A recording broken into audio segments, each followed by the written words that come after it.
एक मरतबा में सफ़र हज में फ़जर की नमाज के बाद बड़े हज़रत पीर ज़ुल्फ़िकार साहब नक्शबंदी दामत बरकातुहूम के साथ तवाफ़ कर रहा था।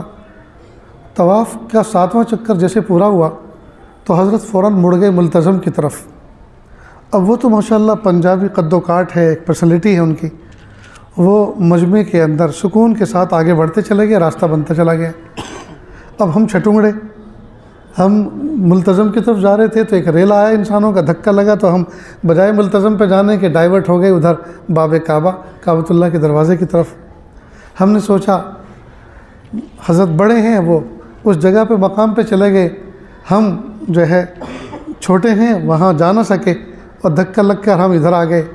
खैर हमने सोचा, बचपन की एक बात याद आई, हमारे यहाँ मेवात की एक जमात आई थी।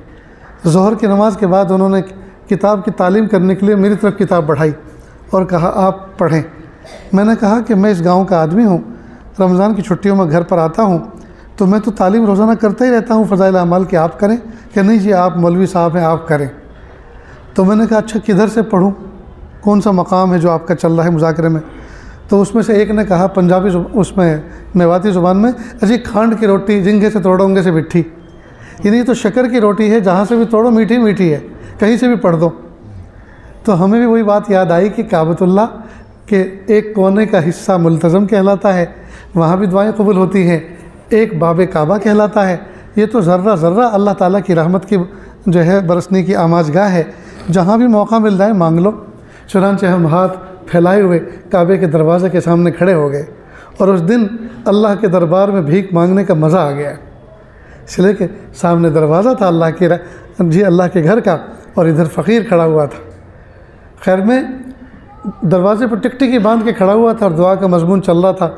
तो जो सुनहरी दरवाज़ा उसका बना हुआ है, उसके जो पैनल है, उस पैनल के ऊपर एक आयत लिखी हुई थी। वो आयत ये थी जो मैंने आपके सामने पढ़ी, कुल या इबादियल्लज़ीना असरफ़ू अला अनफुसिहिम ला तक़नतू मिन रहमतिल्लाह इन्नल्लाह यग़फ़िरुज़्ज़ुनूब जमीआ इन्नहु हुवल गफ़ूरुर रहीम।